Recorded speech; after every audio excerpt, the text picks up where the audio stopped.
একসময় ভাবতাম আকুল হয়ে কাউকে চাইলে বোধহয় পাওয়া যায়। লোকে বলতো চেষ্টায় নাকি সব হয়। আমিও মনে প্রাণে বিশ্বাস করতাম সত্যিকারের চাওয়া পাওয়ার হিসেব বোধহয় মিলেই যায় একদিন। তীব্র আকুতি নিয়ে কাউকে চেয়েছিলাম, চেষ্টার কমতি ছিল না একটু। তবুও স্রষ্টা আমার প্রার্থনা শোনেননি। পৃথিবী আমারে শূন্য হাতে ফিরিয়ে দিয়ে শিখিয়েছিল অনেক কিছু।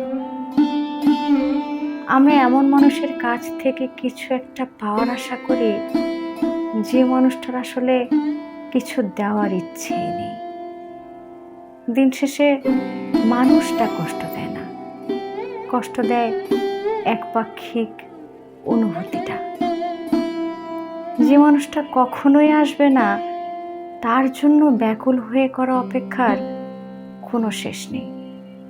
আর যে অপেক্ষার কোনো শেষ নেই সে অপেক্ষা শুরু করাটাই ছিল ভুল।